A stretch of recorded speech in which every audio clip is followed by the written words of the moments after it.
right. We do have built-in times for questions and comments, but if you could mute if there is any background noise, we would appreciate that. And then, of course, just remember to unmute anytime you would like to ask a question, make a comment, or during those set times for us to discuss. We also have the chat available. Please feel free to use that to either introduce yourself, say hello, ask any questions, that kind of thing.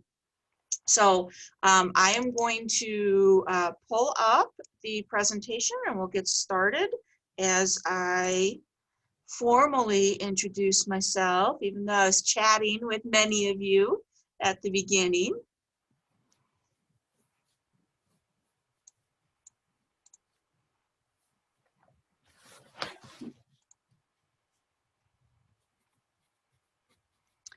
All right, so welcome to our second annual Kindergarten Readiness Community Forum. We're so happy you could join us. I'm Amanda Christensen. I'm the Regional Superintendent of Schools for DeKalb County. And I'm going to ask the Regional Office of Education Early Learning Team to please introduce themselves right now. Hi, I am Carrie Allen, Community Outreach for Early Learners and tonight's time moderator. Hi everybody, I'm Courtney Hill. I am coordinator for Basics DeKalb County. Welcome, I'm Samantha McDavid and I do community outreach for early learning for the ROE. I will be moderating our forum tonight and I'm also monitoring the chat. So we want to hear from you. As Amanda said, please feel free to introduce yourself in the chat if you want right now. And there's several times where we'll be asking for your feedback, so feel free to keep your questions in the chat too to keep track of them as we go along. So we'd like to welcome all friends of early learning. I do want to give the floor though to anyone from a state agency or a legislator who may be on the event. If you would like to introduce yourself and say hello, we just wanted to be able to give you a special welcome and thank you for your interest in what DeKalb County is doing. If anyone would like to share.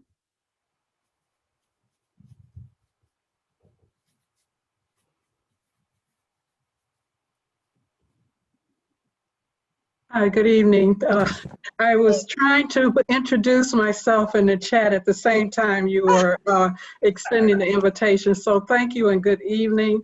My name is Jamila Jordan and I serve as the Executive Director of the Governor's Office of Early Childhood Development. So I'm delighted I had the opportunity to join you this evening. So thank you. Thank you. You're welcome.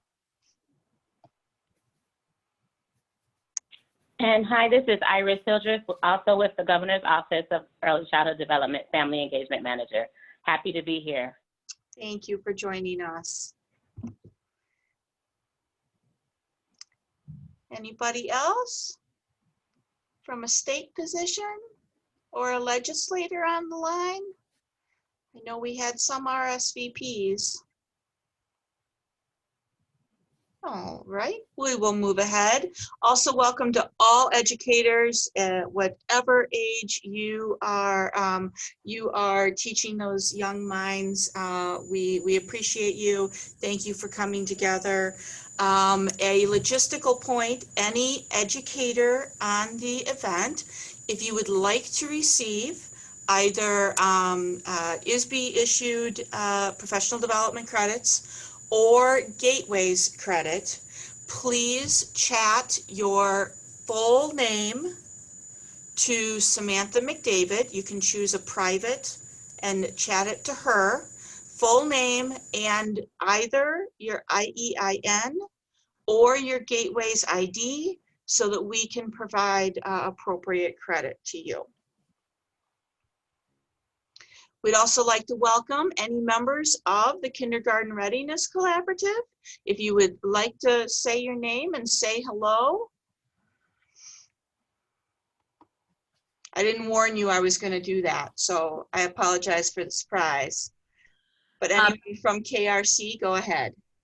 Sure, Beth Prestegard. I'm chair of the Kindergarten Readiness Collaborative, and just super excited that this is the second forum and that this is ongoing, and these are really exciting times. And I'm Lisa Gorshals, and I'm a member of the Kindergarten Collaborative. Hi, I'm Audrey Cook, and I'm a kindergarten teacher, a member of the collaborative, and love being a part of it. Hi, I'm Terry Sparks with the DeKalb County Community Foundation, and I'm part of the collaborative, and we are thrilled to support this amazing work happening in our county. Hi, I'm Deanna Cada with the DeKalb County Community Mental Health Board, and I'm a member of the collaborative. Hi, and I'm Christina Reddington. I work at 4C, and I'm also a member. Hi, I'm Vanya Mojica. I am the coordinator for coordinated intake with DeKalb County Home Visiting at Children's Home and Aid, and I'm also a member of the collaborative. Hi, I'm Talia Roman, and I am a member of the collaborative.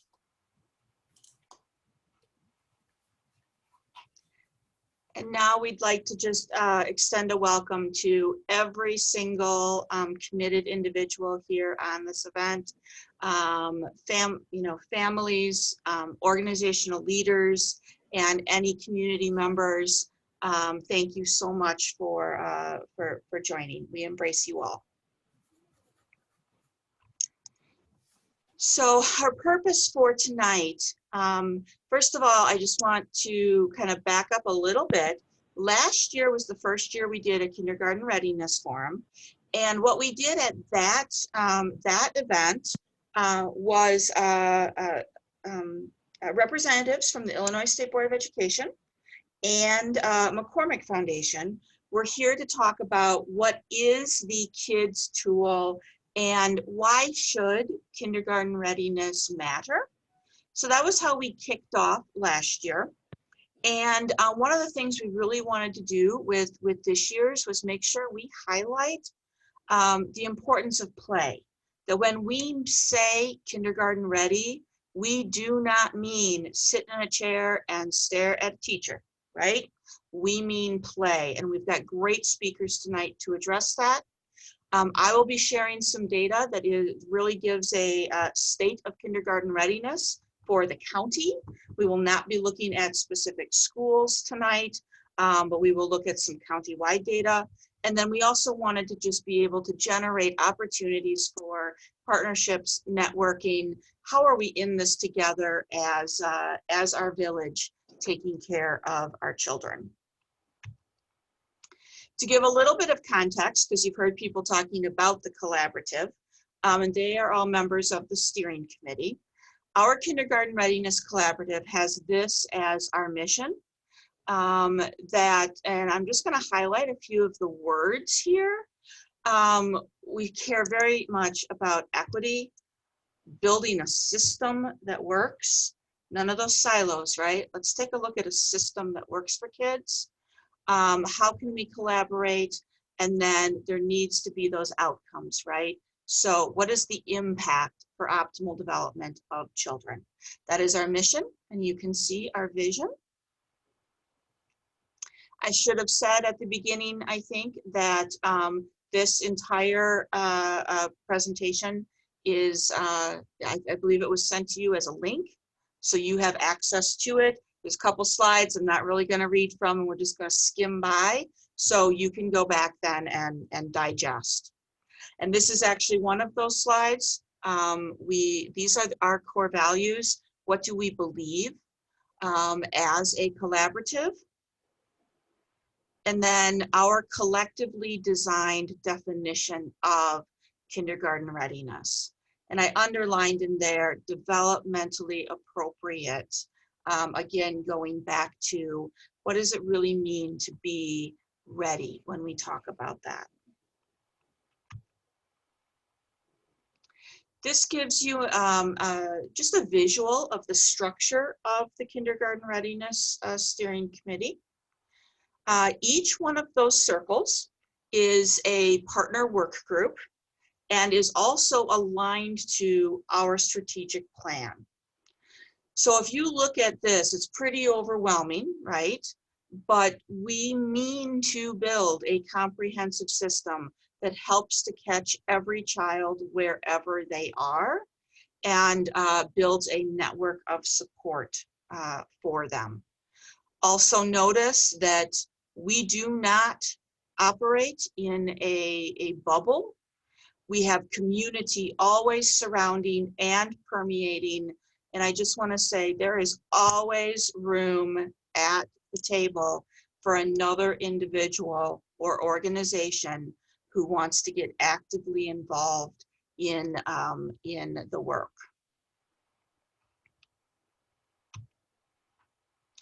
These are just a few highlights. Some of it is internal work we did as a collaborative, such as the strategic planning. That was a highlight of this past year. We received excellent coaching on governance and structure and equity through Illinois Action for Children. Externally, we provide our early learning summits. We continue to provide professional development here at the ROE, bringing together the two worlds of early childhood and K-12 as often as possible, trying to create an aligned system. We support coordinated intake for home visiting, again, another system. We're in our 4th year of kindergarten readiness toolkits that are able to go out to every single incoming kindergartner. Our Basics DeKalb County saturation is in full operation, full steam ahead. We want Basics to be everywhere. And if you're not familiar with Basics DeKalb County yet, Courtney will be addressing that later. We're expanding our steering committee in order to make sure we have the right people at the table. And the last one, because this is a lot of work, we are always looking at how can we create a sustainability for the work.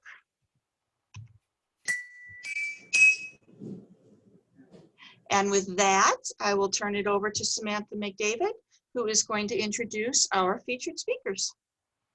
So much, Amanda. We are going to hear from our featured speakers tonight that are going to focus on the importance of play in early childhood. So first up, we have Lisa Gorschel. She is the director of the Early Learning and Development Center for DeKalb School District. And we also have, after her, Dalia Roman. She's the family coordinator for Northern Illinois' Child Development and Family Center. After our featured speakers, we will have a short time for questions, so feel free to start sharing those questions in the chat as we go along. Take it away, Lisa.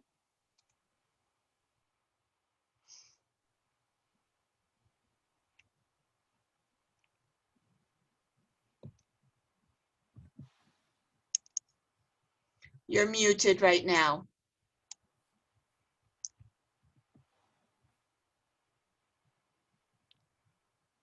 We definitely did practice this. Sorry about that. I am also the coordinator of special education for DeKalb School District, and I will be retiring at the end of this year, but my heart is in early childhood, and I will be talking about guided play tonight, but we can't forget the importance of free play. And that's when we do our observations, see how students are doing in those kids' domains. You know, how are they sharing? How are they interacting with their peers? And where might we need to intervene with some,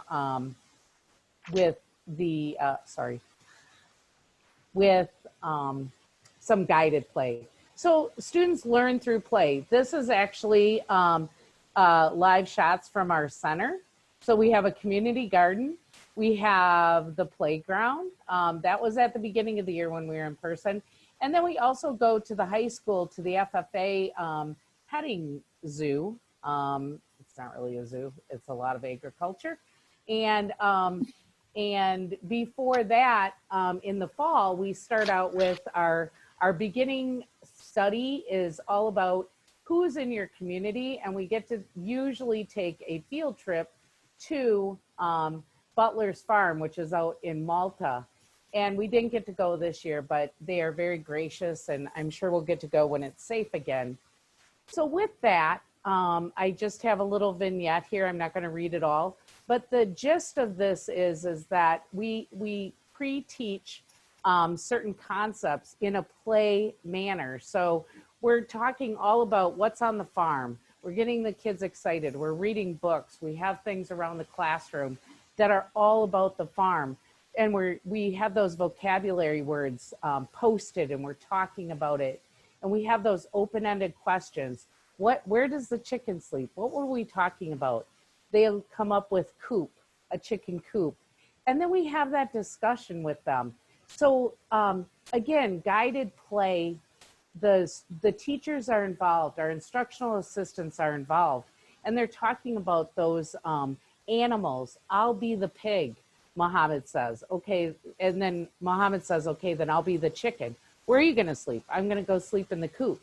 And that's all Miss Katie can figure out, how things are her students are learning, and they're playing and learning at the same time. And that's the most powerful platform for our 3 to 5 year olds. It's developmentally appropriate. It's observable, it's measurable. Then they go into that language acquisition, and they're oinking, they're clucking, they're neighing. They're talking about the places where they live, where they sleep. They're making those personal connections. And again, they're playing. They're talking about their trip to the Butler farm. What did we do there? What did we see? Again, those open-ended questions, all in this guided play platform. You know, they talk about it's a great place. It sounds like a great place for chickens to live if we didn't have a coop. Where else could they live? They could live in the barn. So it's just really, you know, it's fun, but there's a lot of work going on. So then when we talk about that brain science, there's, you know, it's establishing those relationships between children's play and their development, and areas including language, executive functioning. So how can they pay attention, focus and attend? That's all about that executive functioning. But it doesn't mean, again, like Amanda was saying, it's not sit and get. It is exploration. It is making those connections between their world and what we're teaching them, what they've experienced. That mathematics and spatial skills, so the scientific thinking and social emotional development. Now, all of that, you can look at the basics and scaffold that in there as well. But again, it's all about that play. I think too, if you guys can think through the lens of what we're having, what we're observing now in kindergarten, I think it's really important for us to think about play through the lens of what we're seeing in some of our youngest learners when they get to kindergarten. We're seeing a lot of social emotional difficulty. We're seeing a lot of agitation, that type of thing. It's my opinion, but it just seems like there's not enough play. They're getting to they're coming from preschool, and then they're getting to the kindergarten doors, and we're going, now it's sit and get, you know, because we got to, you know, meet those standards. So it's nobody's fault, but I think it's something that we all need to think very carefully about. How can we extend play into those that first semester, first quarter of kindergarten? And, you know, it facilitates learning in those 4 contexts. They're mentally active, they're engaged, they're socially interactive, and they're making those meaningful connections. And all that is evident in Miss Katie's class when she's making those connections to the field trip they took. So again, I talked about free play. It's so important for them to free play and not insert ourselves as adults, but also we need to guide that play also as well, so we can make sure that they're making those connections, they're engaged, that we can take that data as well. So this is very interesting to me, and I found it when I was researching my talk for you guys. The one study that was tested about word learning showed that it was through guided play that they learn the vocabulary words more than through a flashcard. Now, to many of us, that is not like earth-shattering news, but you know, sometimes we do rely on the worksheets when they get to kindergarten, because again, we have those standards to meet. So I think this is a huge study by Tobe and in 2016 and others that shows that they learn better via that guided play, those vocabulary words that are so important for them to be able to latch onto and learn other concepts. Again, the implications for kindergarten staying more play-based, particularly in those first quarters, there's huge implications for that. Guided play and mathematics spatial skills. It leads to mathematics success. Everybody has those clear blocks in their play area.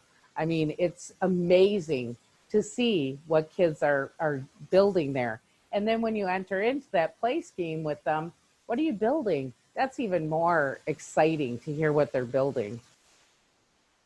This is a very busy slide. It's a little dated. But again, play improves that cognitive, physical, social, emotional, and well-being of children through play.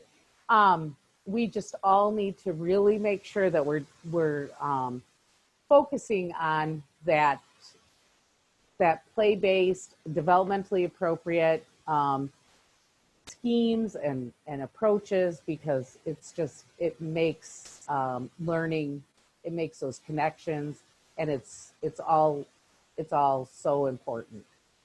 And now Dahlia will take it away with talking about the ACEs and connecting play to that.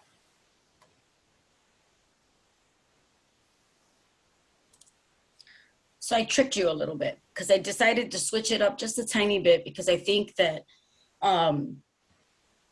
you'll know. Let's see. Can you, oh wait, I guess I should start the slideshow instead of ending it, right? So let's go to the beginning. Sorry, I made you all dizzy. So again, my name is Dahlia Roman, and I am the family coordinator over at the Child Development and Family Center. I oversee 2 grants. One of them is the Preschool for All Expansion program, and then the other is our C Campus, which is the Child Care Access Means Parents in School. My role as a family coordinator, the best way to, I think, describe that is I provide a lot of support to the families. I'm kind of like the social worker, and I am a social worker, so I guess it's pretty fitting for me. But really what I wanted to kind of focus on is similar to ACEs. I'm sure folks have heard ACEs, but I think I really want to take it back to just even risk factors, right? Because risk factors do impact play. But, you know, we want to know what it is with risk factors. How does it affect play, right? Who does it affect? Why should we care? And what are the implications? Well, first of all, it doesn't just impact our educators. It impacts our community, right? And it definitely impacts our children. And why should we care? Well, we all care about our kids. We all care about their development. But we also know that it has implications in terms of the financial and the education impacts that it has on our kids, but mostly the developmental. As we move forward, one of the things that we really need to consider is, you know, what is the role that we serve for this child, right? Whether you're directly serving the child or indirectly serving the child, because at the end of the day, we all are stakeholders. So really consider who else is involved, right? It is the parents, of course. But again, think about all of the stakeholders within your system, within your agency. When we're thinking about risk factors, we can group them into 4 domains. The first one being the parent or whatever caregiver is there, right? Because we also know that some caregivers could be the grandparents, it could be foster parents, it could be relative parents. So we have a host of different caregivers. We also, when we're thinking about those caregivers, we want to consider their upbringing, who was present in their life, and what about any trauma or any adverse experiences that they might have had. We want to consider the family as a whole, right? Who is in their family? Who do they consider family? And then, of course, whether they're even available to be a support. Are they a good natural support? Would the family consider them a toxic support? And then looking into the child themselves, right?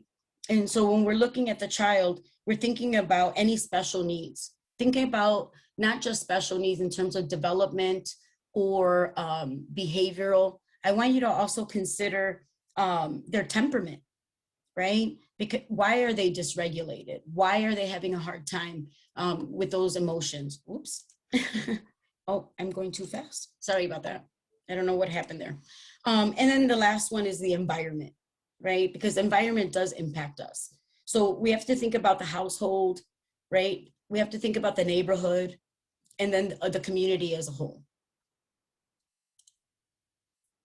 I want you to also consider all of these things, right? We're obviously in a pandemic. We're kind of sick and tired of hearing that, but it's the truth. We want to think about those parental experiences, right? Did they have optimal parental experiences? What were they? Think about some food insecurities. What are the priorities?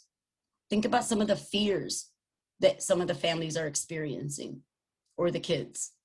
What about the lack of natural supports? Especially in our area. We're a very transient area, right? We're a college town, people come and go. Think about the cultural norms and the equity. As much as we think we all have equity, think about the equity that through the lens of that family. Think about the neighborhood, right? Haven't we heard of food deserts or difficulty getting to places? I came here and, as a college student, and, I could sit here and tell you that there was a lack of transportation. Moving forward today, folks will tell you there's still a lack of transportation. We've made milestones, but still, what does that look like for that family? Think about the parental isolation, right? If we don't have enough supports, we're clearly going to be isolated. The other piece of parental isolation is our pride as parents, thinking that we have to do it alone, that we don't need to ask for help, that, right? Our belief systems and our assumptions. We have assumptions about our families, and oftentimes don't even consider how all of this really impacts how families grieve. We associate grief with death and dying, but if you really think about even just the pandemic and how it impacted all of us staying at home, right? That created a lot of these other issues. And so we really want to consider the grief that everybody's going through. We've all experienced some level of grief with this. If we look beyond those family risk factors, what are we looking for, right? It's really easy for all of us to identify risk factors, right? But it's important also to look past that, right? We also want to look at protective factors. And so then we ask ourselves, what is that, right? And how does that impact our play? A couple of things that I just want you to kind of think about as we're, thinking of protective factors and we're thinking about play, right? Is that we're also considering some of the things that traditionally we've been able to do, right? We didn't have to really worry about the community. We let our kids play outside freely. Sometimes it didn't require vision, right? We could sit outside or look through the window while we're cooking dinner. A lot of that has changed, right? Lights come on, and everybody knew they had to go inside, so to speak. So thinking about protective factors, this actually comes through the Strengthening Families Protective Factors model. And this is adapted in child welfare. So when I went to DCFS, this was one of the ways that we started to really shift the way we saw our families. Because of course, right, they're all mandated to come and see us or to work with us. And so if we're just looking at them through the lens of risk, then we're really not able to help them overcome whatever it is that brought them to our attention. So when we're looking at these pieces, we're looking at the 5 protective factors. We're looking at parental resilience. We're looking at the relationships. We're looking at support that they have. We're looking at what kind of knowledge do they have about this, about child development. And then we're also, if I could just see this. Oh, sorry about that. We're also looking at communication. How do we communicate with our kids? So what is parental resilience, right? So as we're looking at parents and we're talking about play, we often make assumptions that we know what that means, right? And there's a lot of things that our parents are doing that really speak to what Lisa was talking about, right? Whether it's the free play or the guided play, we just don't give parents enough credit for that because we don't ask the questions. And so it's really acknowledging how the parents have bounced back, right? When they dealt with adversity. And it's also really identifying what kind of social connections they have. Do they have friends? Do they get together with other kids? Do they meet at the park? What does that look like for them, right? Are they isolated? If they're isolated and they don't have those social connections, then they're less likely to get out. And then what about the knowledge of parenting and child development, which is super key, right, to what we're trying to do here. And that is really work towards that play, that natural play that these kids need. So parents need to know how our kids learn and grow. But it's not just within what's normal child development, it's also meeting our kids where they're at. And that's where we come in, helping them kind of balance those expectations. And then it's also making sure that they have concrete supports in time of need, right? Where do they go when they need help, right? As much as we think that as agencies and as partners and collaboratives, that our parents know where to go, oftentimes they don't. And if they do, we're often just saying, here's the website for that. And instead of sitting and saying, do you need some help with that, right? It might take a little bit more time, but trust me when I tell you, it really helps with the engagement and the rapport that you need to establish with these parents in order to get them engaged to focus on the play and the other pieces of education and development that they need. And then of course, there's, the communication piece, how we learn to talk to our kids, right? Again, setting the appropriate expectations.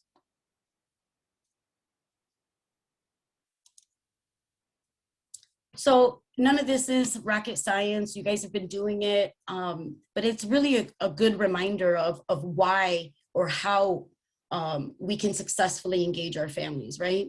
And that's really just knowing our community. At the end of the day, we're not going to know everything. We're not expected to know everything. I think it's much more humbling to our families when we say, I may not know that, but I'm going to find out, right? So get to know your community, network with your folks, right? This is why we did the introductions, so that we all maybe save each other's phone numbers or emails so that we can collaborate. Many of us already work with the same population, same families.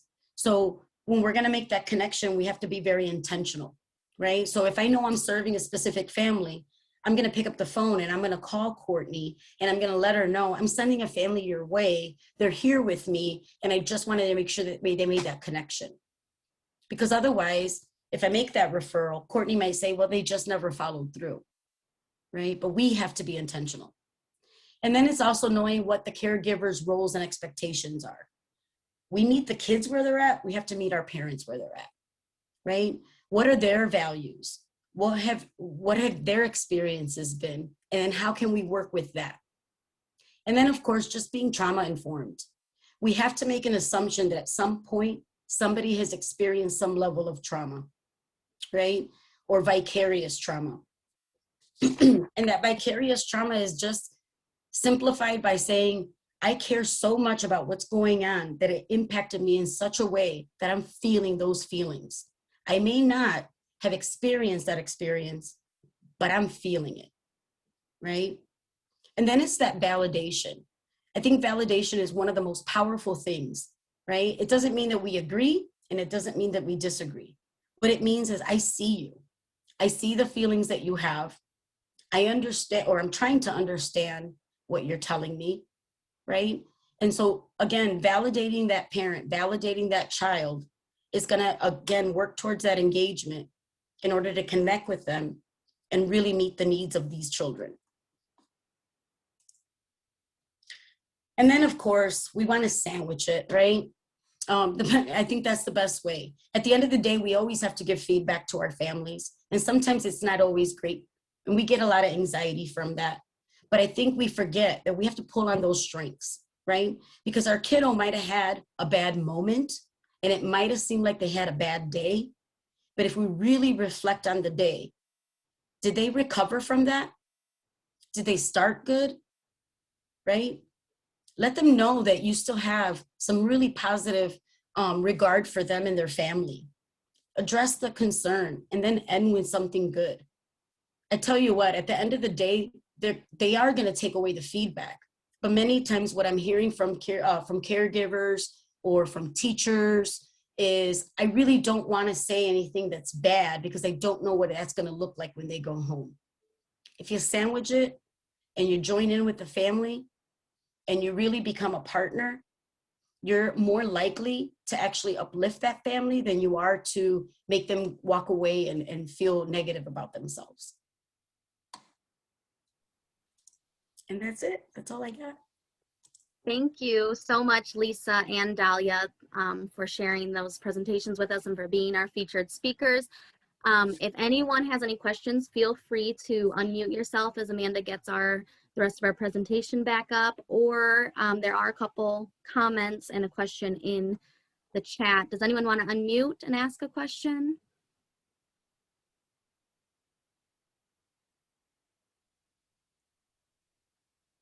No, I wanted to leave time in case people were having trouble finding the unmute button. There's one question in the chat, and Lisa or Dahlia, either of you feel free to answer, but how are caretakers and providers implementing this into their everyday experience with working with youth and parents, or connecting to the community being serviced? If you want to. At least I can speak for what we do at our center. I think one of the biggest things that I can tell you, and what I found very surprising, we've tried to host parent cafes, right? Part of the grant that I oversee says we have to host parent education. If I came to a preschool parent and said, hey, I need you to participate in parent education, how do you think that would feel if you've been raising your child for 4 years, right? Or 3 years? And so I've found is through the strengthening families, protective factors model, that parent cafe model really encompasses conversation. And it really does work towards those 5 protective factors. And so when we have those conversations with parents, believe it or not, when we took that online and started doing it virtual, I can't even explain to you the type of conversations that we've had with those parents. And so when they are having those conversations and we're just really facilitating that conversation, you'd be surprised the ideas that they come with in terms of play. It also lends itself to an opportunity where we use a lot of visuals, we use a lot of conscious discipline, and we really try to make copies of the things that we do in class and send it with the parents. Oftentimes we're really good at saying, hey, try some visuals at home, but we're not considering all of the dynamics that are going on at home, and parents aren't equipped or have the time to do that because they're navigating different things. And so if I just gave a parent a handout and said, cut it out, put it on and do this, then that's going to be a little bit harder for them. Granted, we don't all have the luxury of doing that. I have interns and I put them to work, but some of that is just us putting together things that are practical, that really bring about what the experiences are in the classroom to mimic what the teachers are doing, and so that the parents and the teachers are using the same language. And the parents really appreciate that, because a lot of times they say, what are the special words that the teachers use? I want to learn that.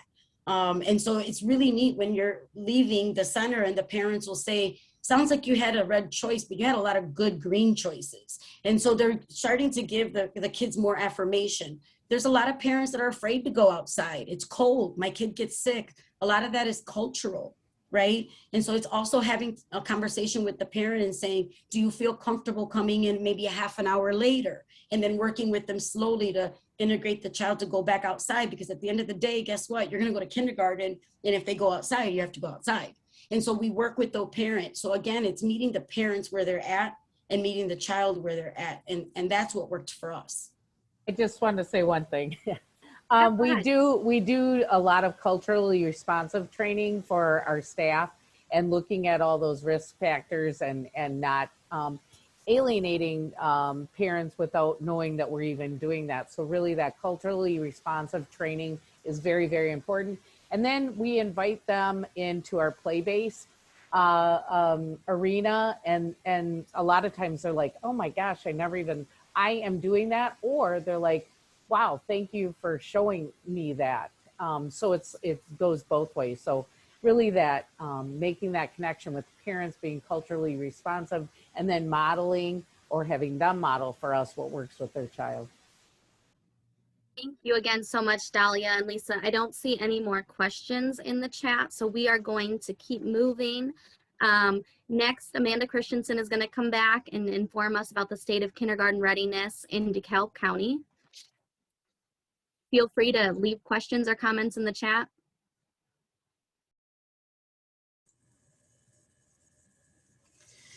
All right, so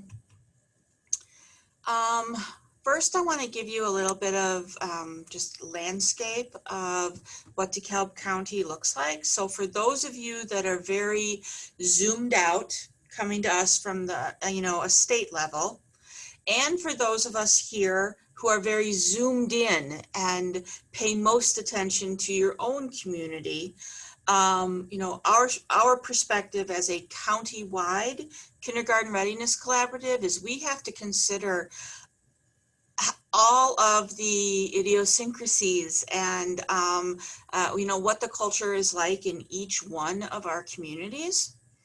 And this slide here just gives you, the basics of these are our 8 public school districts. Private schools are not in these numbers, not because we don't love our private schools, but because when I get to the kids data, that came from our public schools. So I didn't want to mix numbers on you. So you'll see our district enrollments, vastly different across our county, the number of students in pre-K, and then you'll see the blue one here, because when we start talking about percentages ready, 10% in Hiawatha is very different from 10% in Sycamore. And while every single child matters, it just gives you a little bit of perspective if you're not as familiar with each one of our districts. And then I've also provided here the percent FRL is free reduced lunch, so that you can see what poverty levels or low income levels are like in each one of our districts, and see how we are really, we kind of cover the spectrum across all 8 of our school districts. These numbers were taken from the fall enrollment count in October of 19. Now, I have October's of 20, but it wouldn't make any sense to share those numbers because the kids data I'm going to show you, we don't have 2020's kids data. So this is a year behind because I'm matching it with the 2019 kids data. So I've been talking about kids data. It's the Kindergarten Individual Development Survey. And I think one of the, and Sandra, I think I saw you come on. You tell me when I say something wrong. This is just a very short summary of what the kids tool is. I think the first thing though that I want to state is that when this particular tool first came out, we all started calling it the kids assessment. And we really need to get away from calling it an assessment, because that makes it sound like kids sit in a chair and take a test. And that is not what happens using the kids tool. It's a collection of observational data by kindergarten teachers within the first 40 days of kindergarten. That's important, because this is not a judgment of our kindergarten teachers, and this is not an evaluation of our elementary schools. We as a community have these children for 5 years before they ever walk into a kindergarten classroom. So what are we doing as a community to help them be ready and confident and prepared when they do get to kindergarten? Our teachers and principals must be trained on the tool. There are 3 primary development areas. We're doing like big picture tonight. We're not getting into the 14 measures and the components. So just the big buckets are social and emotional, language and literacy, and math. Now, what we get here at the ROE is disaggregated by student population groups, and you can see those listed there. The ROE does not receive individual student data. Now, if a kindergarten teacher wanted to work with one of our consultants, then yes, they could work together on that, and look at that data and use it in a formative manner. But we don't get it, and we certainly wouldn't make anything like that public. We don't get classroom data, and we don't get school data, except we have some school districts that only have 1 elementary school. So in that case, when I'm looking at district data, I'm actually looking at school data. What we do receive is district and county-wide. Now you can access, if you love looking at numbers and you want to see, kind of everything behind the scenes of the next slide I'm going to give, which is highlights, please feel free. You can go to isb.net for all information about the kids tool. And you can also go to our ROE website and actually look at the full chart of where we pulled some of these highlights.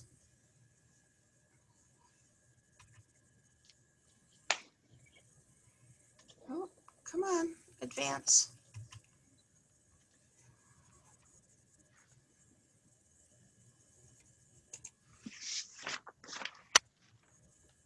Oh, okay. So this is county-wide. So consider that first of all. This is county-wide. And this is our kids data. And I think there's some points to ponder in this. First of all, we never had,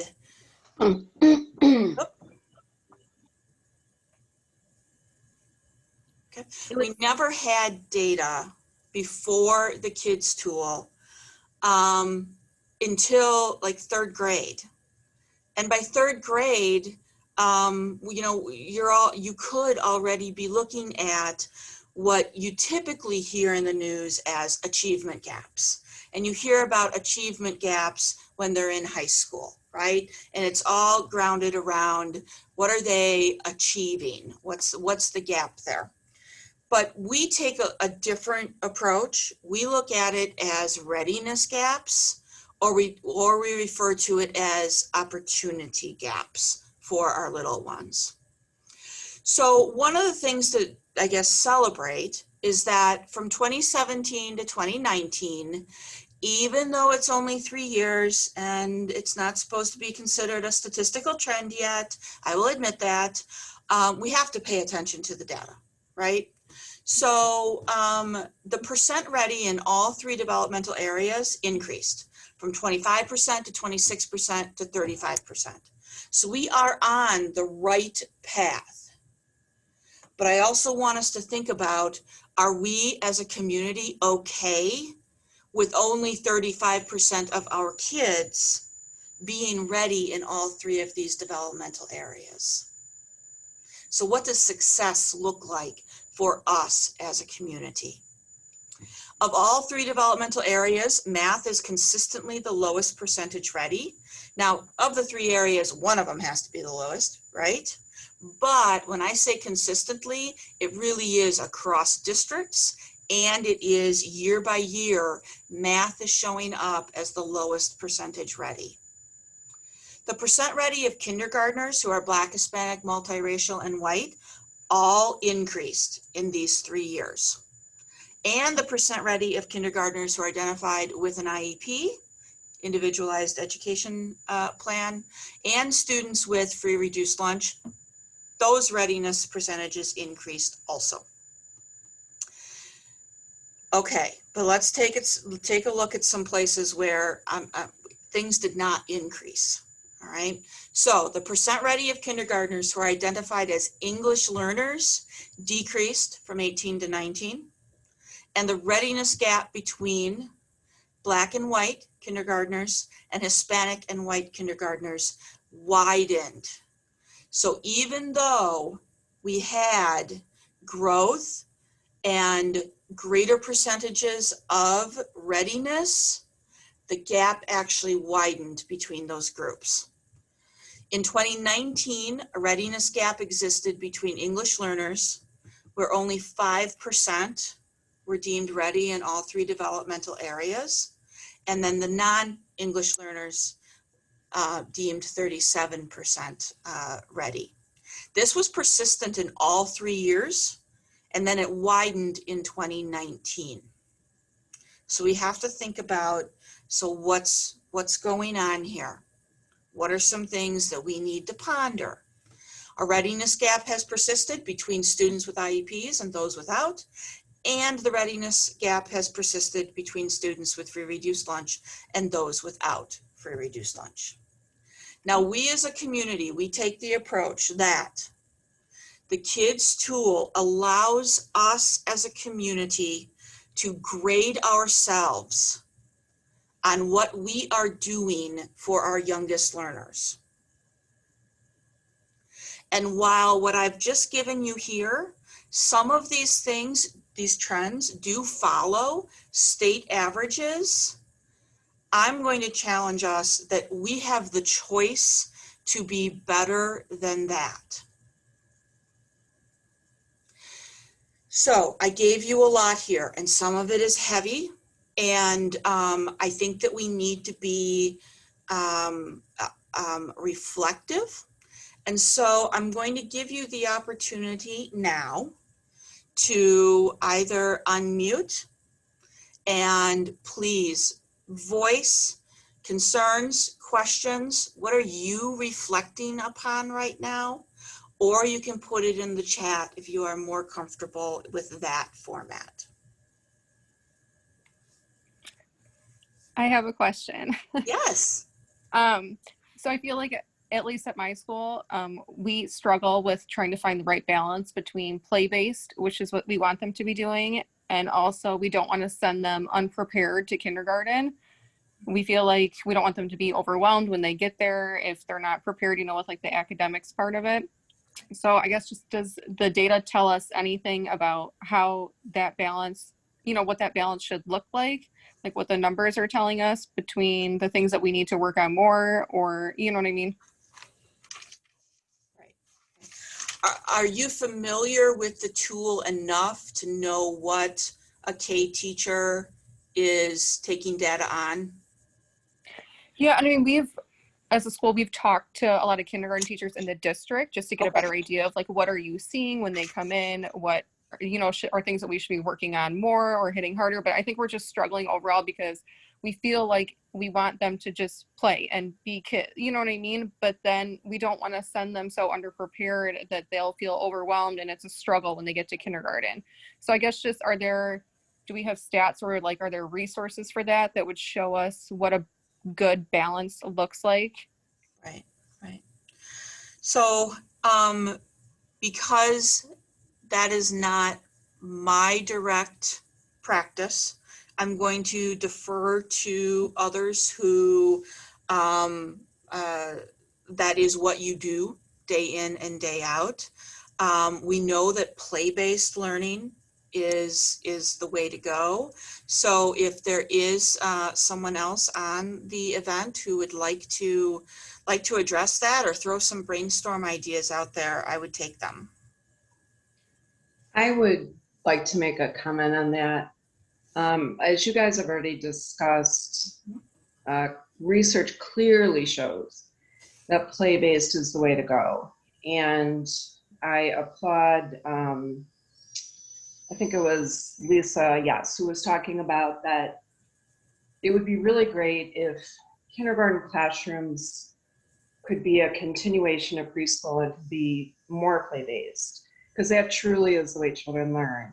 My guess, well, it's not my guess, well, I guess it's my highly educated guess, it's the social emotional that's keeping children behind. It's not the academics. It's not the ABCs and the 1, 2, 3s. It's social emotional. It's lack of books being read to them. It's lack of going outside and exploring or going to museums. So then you get to into the socioeconomic, big issues. It's such a complex issue. But really it boils down to, is the child socially, emotionally ready for kindergarten, ready to sit down and do seat work. And they're not.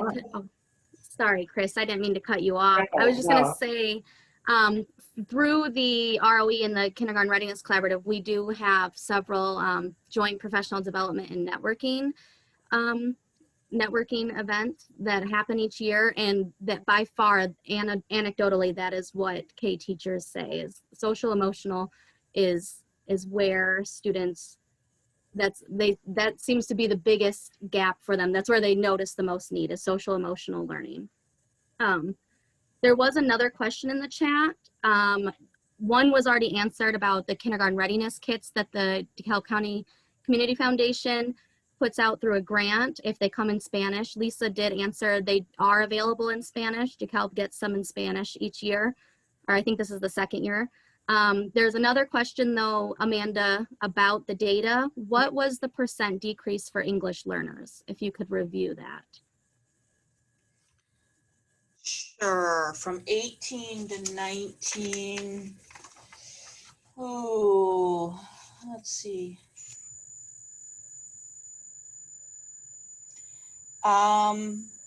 It went from 11% ready in all three for English learners to 5% ready in all three in 19. Are there any other questions that someone wants to unmute and ask before we move to the next part? Samantha, I would just like to speak a little. I'm a kindergarten teacher in Kingston, and boy, it is so important, the social emotional development of children and play and all of those wonderful things. Right now I'm feeling very sad because of the pandemic. We're fortunate enough that our kinders have been at least face-to-face with us half time. But with that being said, we get them for 2.5 hours, and we are forced pretty much that we have to hit the phonics and the math, and they do get a 15-minute recess and they do get a 20-minute special.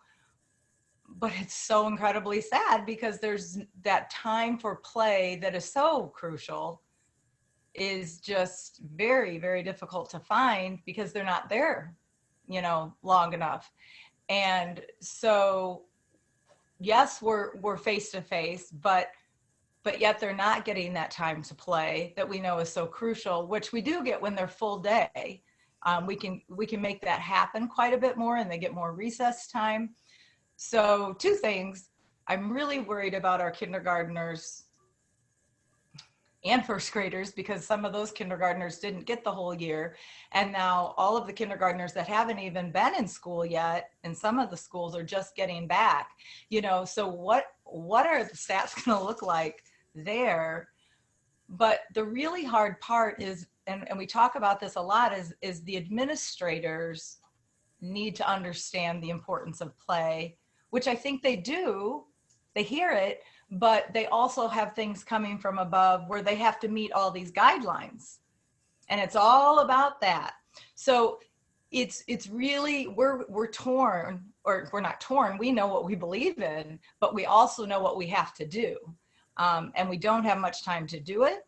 And so it's just really challenging, and you just want to shut your door and not and not have to do all those things. But this year they can't even play together. They have their own tubs that they can play with at their desk or on their floor, but they can't really interact with one another rather than just conversation because we have to keep the social distance. So everybody just kind of keep that in mind. Also about this year, and I'm sure preschool is similar to that. I'm not sure how you guys are all, dealing with that, but that's how we have to do this in kindergarten if we're lucky enough to be face to face. So it's challenges. Sorry, Audrey.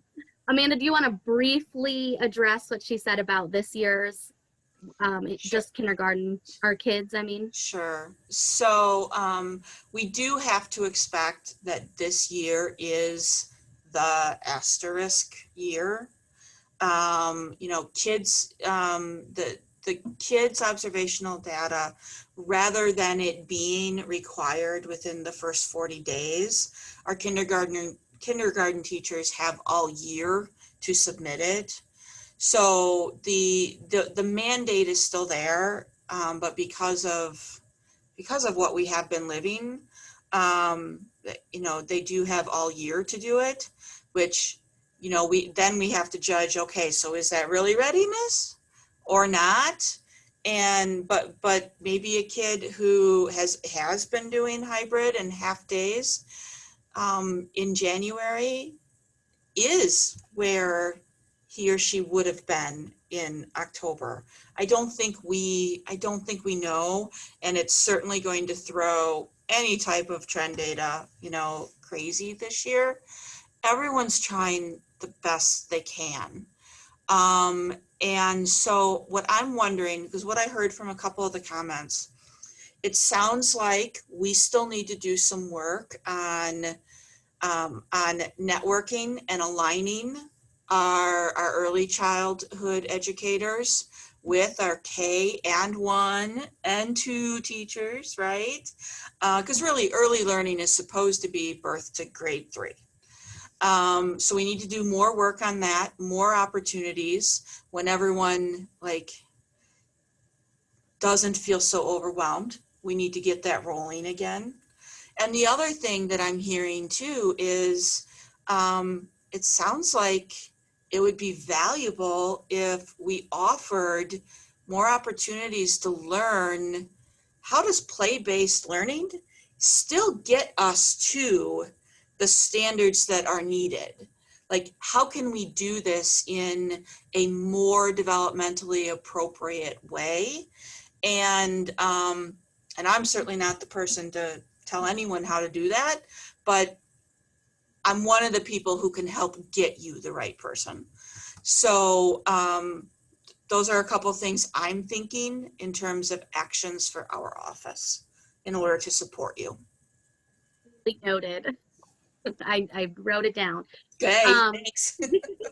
As we transition, I just wanted to highlight what Amanda said, that the kids data is really a reflection of how well we are preparing students, and the gaps that exist are really a reflection of the gaps that our community has in opportunity for students. And so as we transition to Basics DeKalb County, Courtney's going to take over and give a little bit of information about how you can get more involved in this work. Thanks, Sam.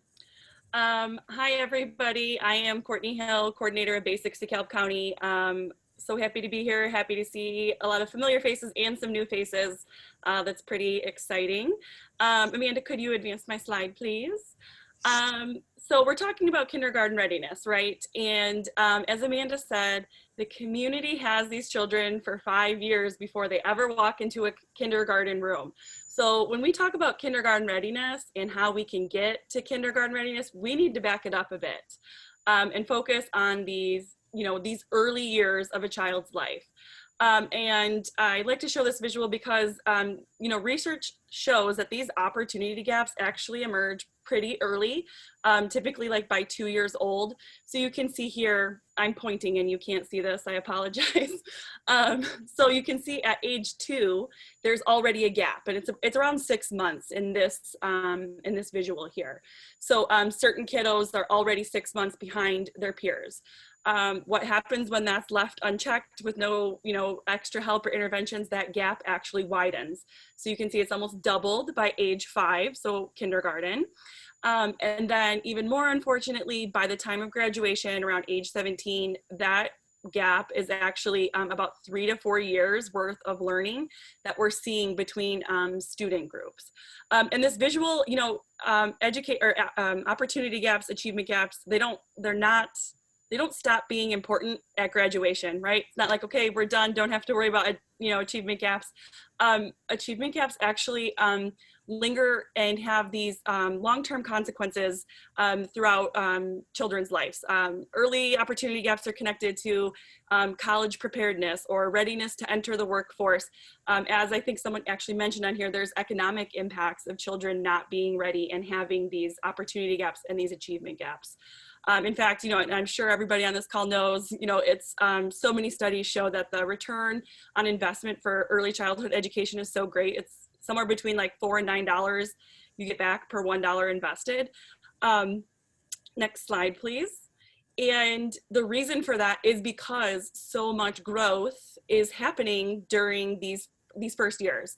In fact, 80% of brain growth is happening during the first 3 years of a child's life. I like looking at this visual because it really puts it into perspective. If you look at that slide of the 2-year-old's brain, this is neuron growth and connections over time. That 2-year-old's brain looks much more like an adult than the newborn's does, even though there's only 2 years difference there. And that's because there is so much growth happening here. Next slide, please. And that's why we really, really need to focus on these early years. And before I get into what the basics actually are and what that looks like here in our community, I do really want to stress the importance of community. And it goes back to that proverb of it takes a village to raise a child. And when we think about that village, we tend to think about like maybe, grandparents or friends, neighbors. That's what this village looks like. But I really want to stress the importance of thinking about the community as part of that village as well. And that's because community provides the context and the environment in which children grow and develop. And community is essential. It's an essential component in order to achieve these quality outcomes for our children. And we know, looking at that data that I just showed, those visuals, that quality outcomes or even a lack thereof have significant impacts down the road, as we had just seen. Next slide, please.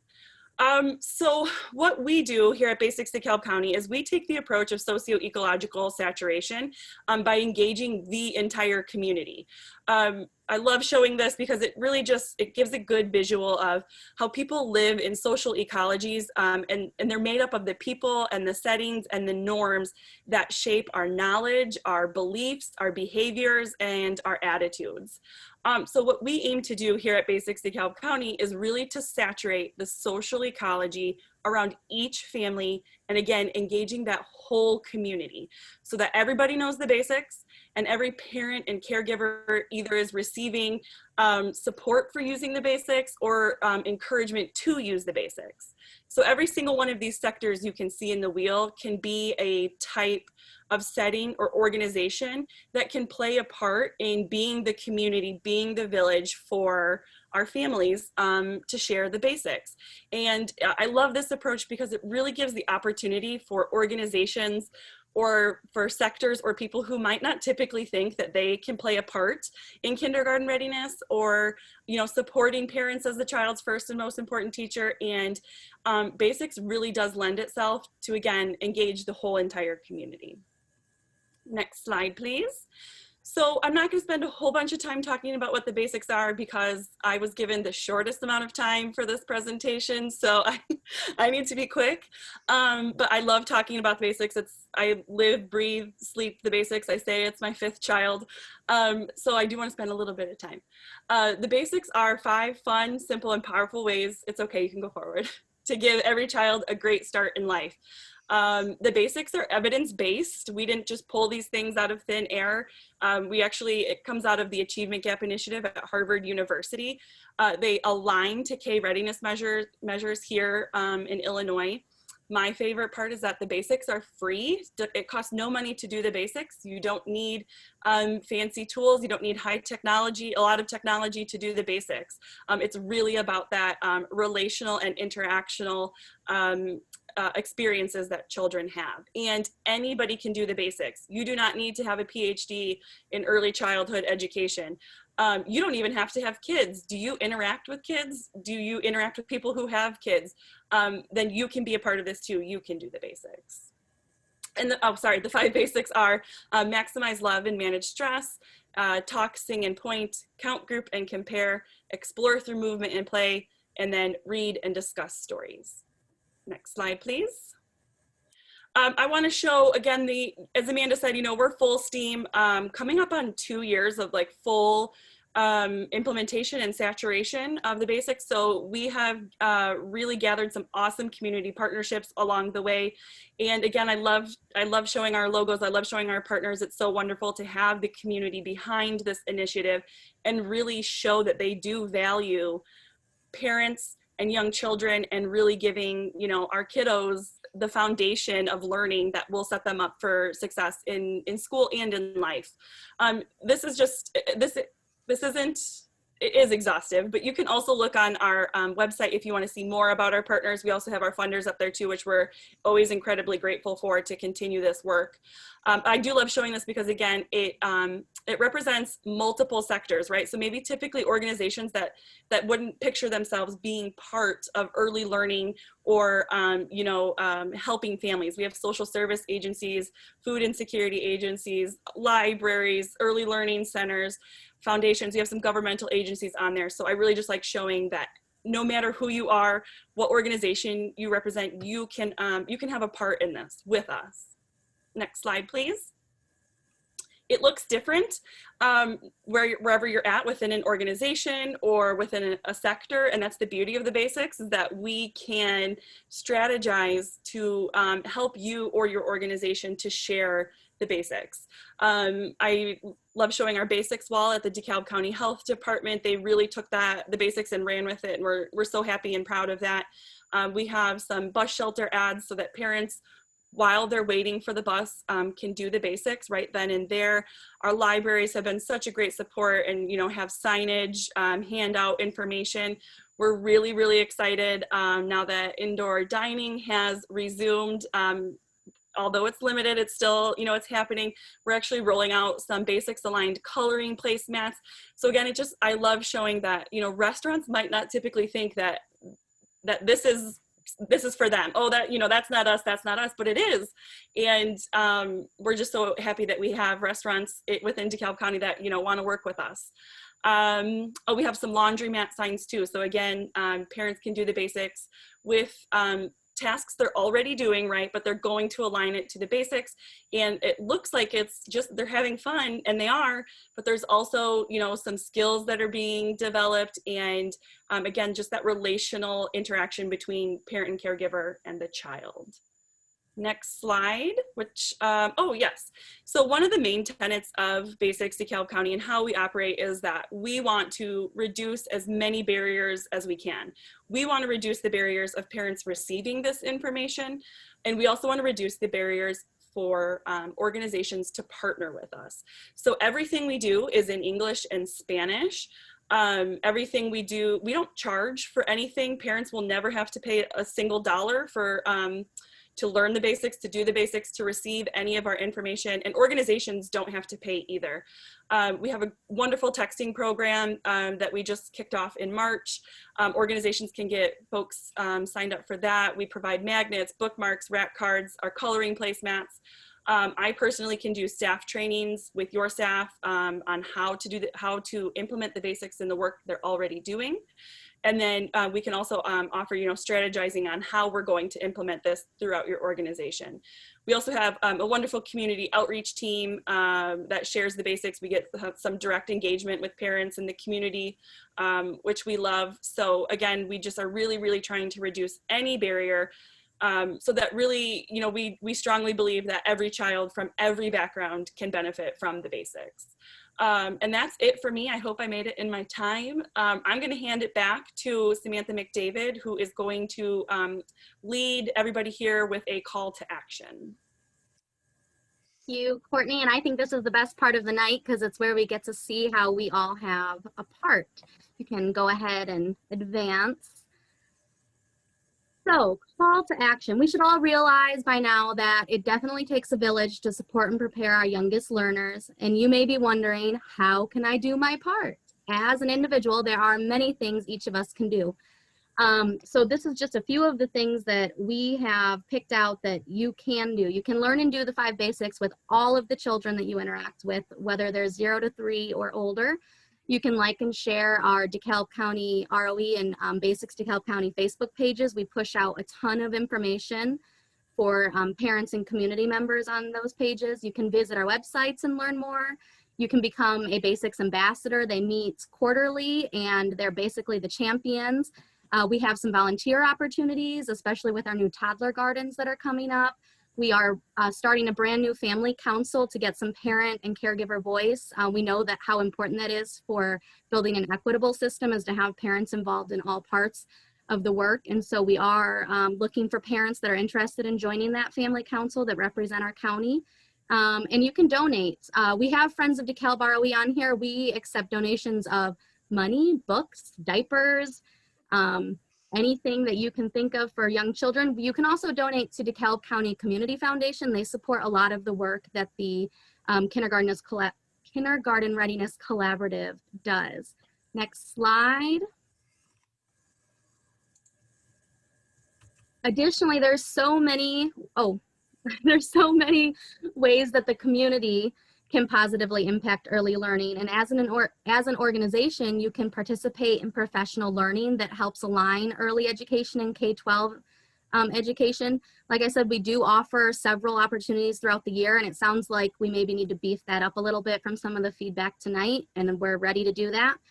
You can sign Basics partner pledges with Basics DeKalb County.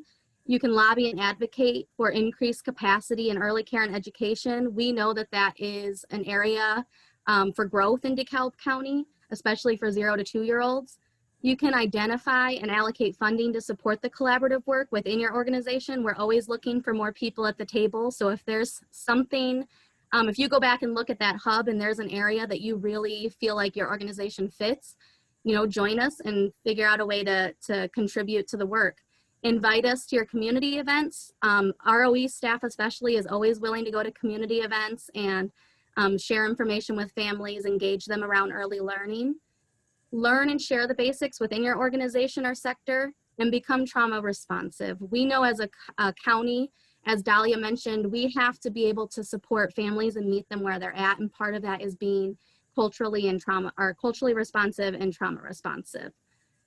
So with all of that being said, we are going to stay on for some questions and comments, any other questions and comments you have. But before we ask you to unmute, Amanda is going to give a few closing remarks. Thank you. So we've given you a lot to think about, and some of you are our early childhood educators, our K teachers. You are in the thick of it. But I hope that it's understood how much the Kindergarten Readiness Collaborative and the ROE and Basics appreciate community, that it is about all of us. It's not just the job of our educators to develop the brains of our little ones, right? I hope that the data that I shared from kids does make you think. I think it's very important that when we look at gaps like that, we have to remind ourselves that every child is our child, and that it's not okay that we have systemic readiness gaps. It's just not okay. And so I encourage reflection on that, of whether there is implicit bias, whether there are barriers to access to resources, whether there are stigma attached to families receiving resources. What are we not doing well that we are leaving any child behind? We are so appreciative of the funding we have to do this important work. Without McCormick Foundation, without DeKalb County Community Foundation, and without local individual donors who just really support and love what we do, we wouldn't be able to do this. Okay, my office is a government office, but we do not receive state funding to do this or county government funding to do this. And so, you know, we got to pull together to make this happen. We've given you lots of options to support early learning. Please choose what works for you and connect with one of us, and we will get you to the right work group. Guaranteed, we'll get you to the right work group or the right piece of this effort that works for you. We really have a moral imperative to be the best world we can be for every single one of our children. And that is especially at stake with our youngest, because that's when the best brain development is happening.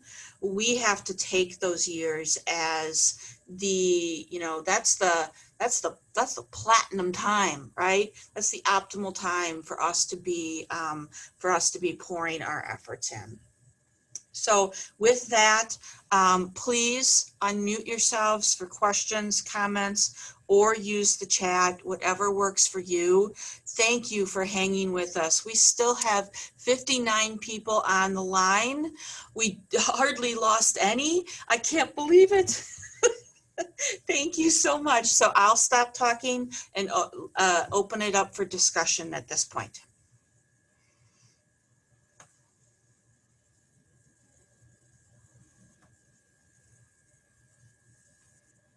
Hi there, this is Terry Sparks with the DeKalb County Community Foundation. And I just first of all want to thank all of you for the amazing work that's being done. Teachers are very special people, and I always knew that, but I know it like 1,000-fold after 2020 and having a 6 and an 8-year-old running around the house. So thank you for all that our educators do. It's incredible. I noticed, you know, SEL came up a lot during this conversation, and so I'm not an educator. I'm new to this, and so I know what SEL is through the work that and the immersion with the KRC. But as a teacher, how do teachers really communicate the importance of SEL to parents in a way that they can work and demonstrate, you know, those skills with their children? And I know it might seem like, oh, well, you just do it. But there was, you know, somebody was talking about reading with their child, but what are some of those, you know, kind of things that they can put to practice to understand better what social and emotional learning and those skills mean?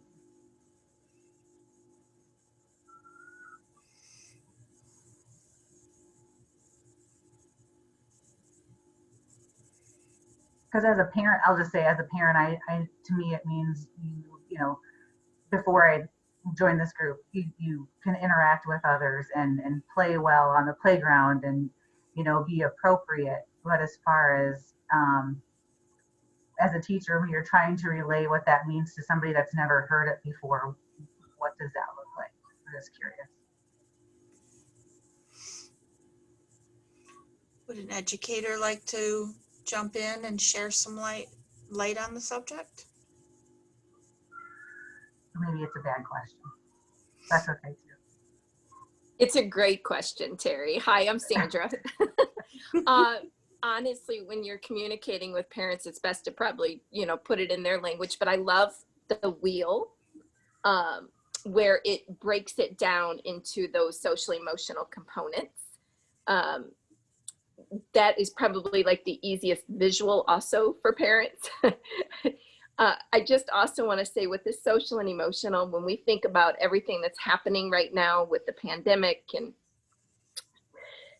really what's happening in our country as a whole and around the world, but these social emotional skills really start at birth.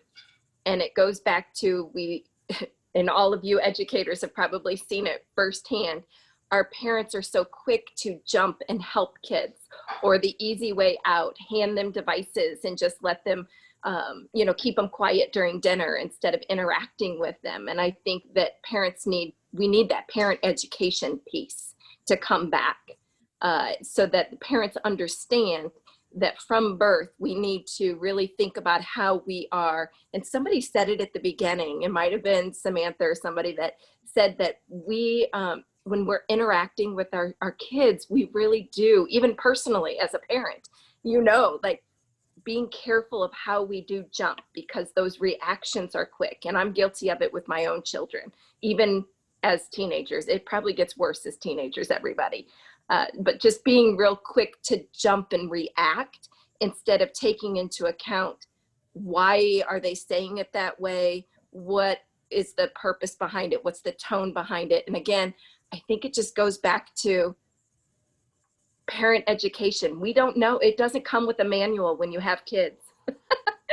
We wish there was something. And maybe, Amanda, that's something your team could start creating in that DeKalb County Basics, Courtney, not to add more, but honestly, like little things that they could be doing from the time that they're born. And it really is that interaction piece. I'm sure that didn't help answer your question, Terry, but.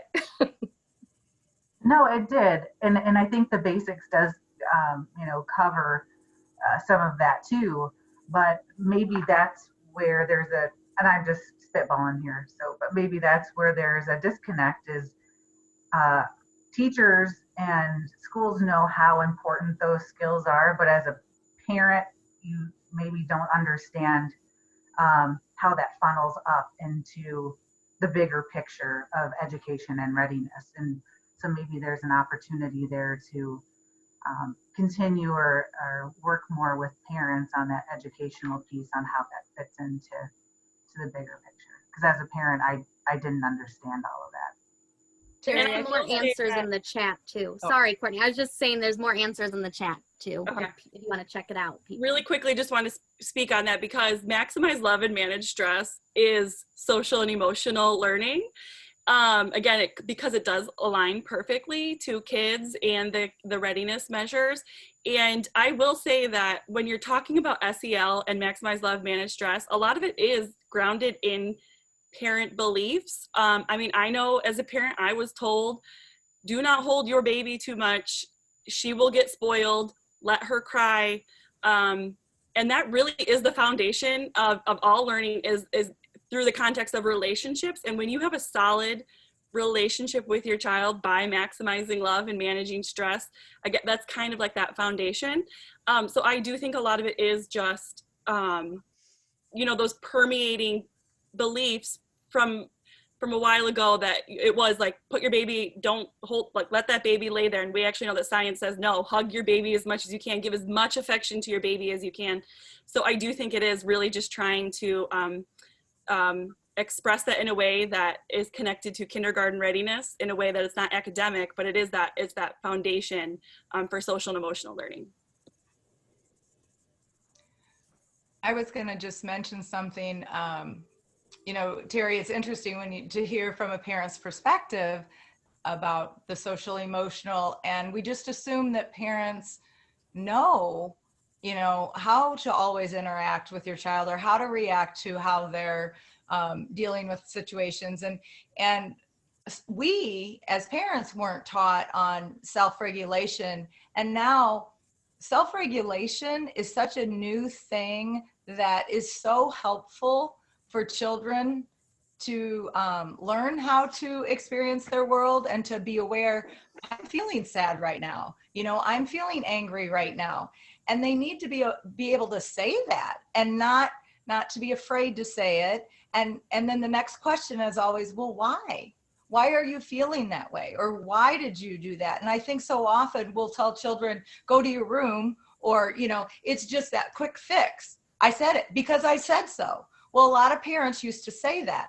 Well, like you, who was saying it, Courtney, it's like, you know, traditional. Well, that's what my parents said to me, or, you know, and it's different now. And this is all, you know, our kids are put in front of technology so much more than even my girls are in their 20s. We didn't do that, but now you walk in a grocery store and you see toddlers.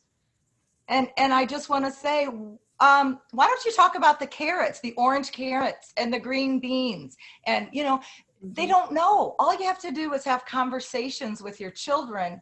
It's the easiest thing to do, communicate.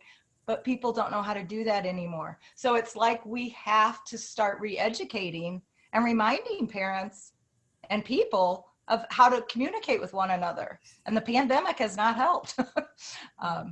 So I think it's really important, and it's very easy for us to do is, it's easy to think about what others should do. And I hope that as we move forward, you know, as our group and those who come into the collaborative and work that we do, I really hope that we honor and listen to each other, educator to educator, across these worlds where K-12 is no better than early childhood education, right? And, you know, and whether you're in a center or whether you are in a home-based childcare situation, that we have to listen to each other. It's also really important that we listen to parents, because they probably have a lot to really teach us too. And that's really hard for me. I came from a high school world, right? I was supposed to be the expert in what I was doing in the classroom. And I don't think I listened to a lot of parents then. And I've had to grow to put myself in a different position. And I'm really hoping that with the development of the Family Council, we will have a ready-made system where that communication happens and we all drop judgment of each other and create something with the synergy that really benefits the kids, rather than dividing. So that's what I just thought of here at the end, that I'm like, oh, I need to say this.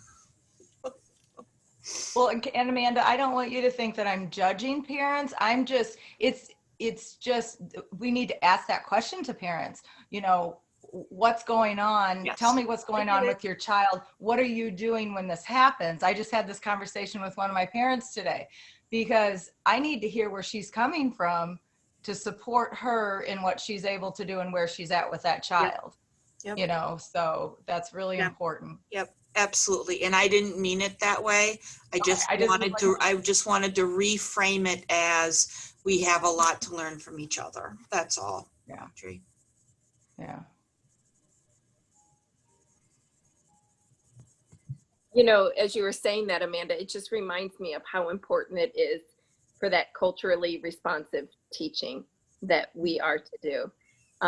You know, and not to, honestly, that culturally responsive is more than just race. It really is. And so if you ever get an opportunity, you know, to do any of the books that are out recently, you know, the Culturally Responsive Teaching and the Brain by Zaretta Hammond, fantastic read that really puts the neuroscience into some of the behaviors and things. And I think that that's important, not only for us as educators, but also for our families. You know, and I don't know, I'm just thinking of this now, but how great would it be to have a book study with parents on that stuff? How wonderful. Like, we always have book studies as educators, right? But thinking, and you've got a perfect community for it. You know, DeKalb County is fantastic in your community forums that you hold, that maybe that's a great place to really pull all that together. And maybe you're already doing that, because Amanda, your team is fantastic. I just want to say thank you again for everything that you are doing in your county. All of you. Very much. Everybody. Yep. Everybody together. We can do this. Yep. Yep. And no, we aren't doing a book study yet, but just, you know, I don't sit around for long. So give me just a little bit of time and it's going to roll. Okay. Hi, Lots everybody. and lots of thank yous in the chat, just so everyone knows. I'm not ignoring your thank yous. Mm-hmm. All Hi, right. everybody. I just wanted to go back to when we were talking about SEL and just kind of piggyback off of what Courtney was saying. That basic came to mind too when somebody asked that question.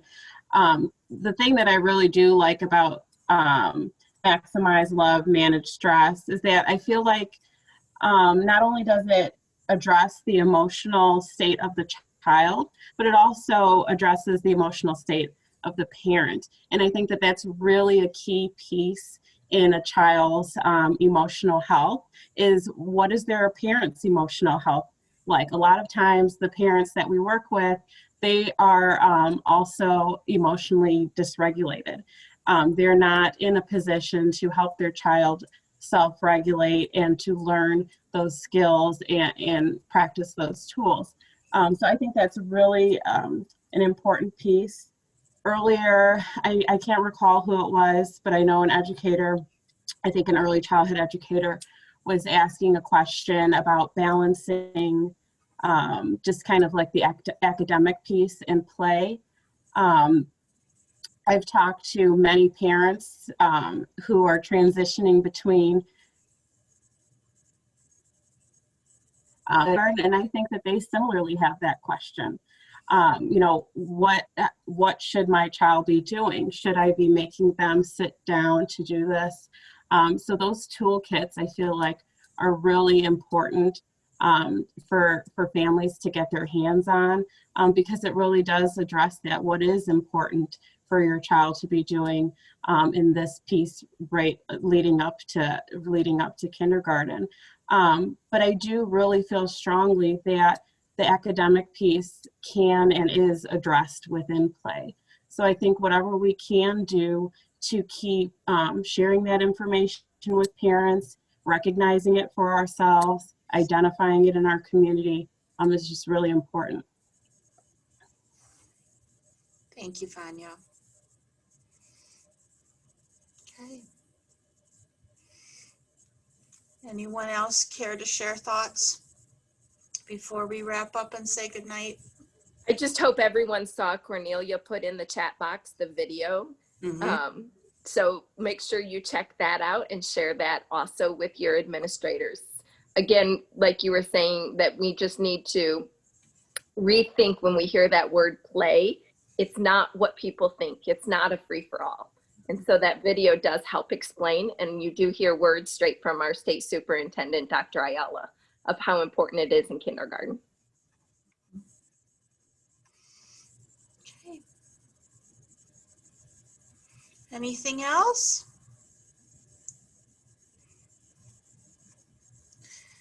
Our children are very lucky to have all of you. So I think, Sam, did you put in the chat that everyone will receive an email tomorrow with a feedback request? Did, yes. Okay.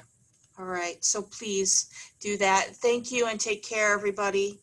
And again, I hope you're all ready where you need to be, safe tonight. I will get home, I swear. I'll be fine. I don't live far. And we look forward to our next meeting together. Bye, everyone.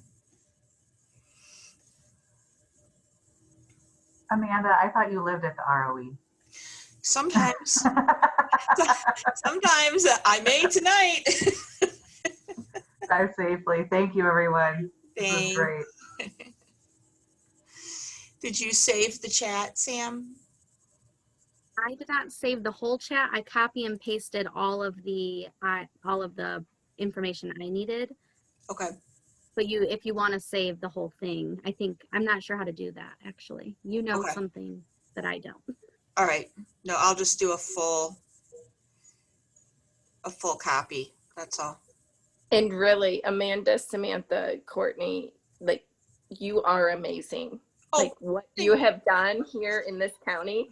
I mention it to many districts that they need to go and listen to you all speak. So I really do want you to know that what you're doing in your county and that movement that you've got going, I'm hoping that you'll just inspire others around you to do the same work. So thank you so much. Sandra. I know that this is crazy times.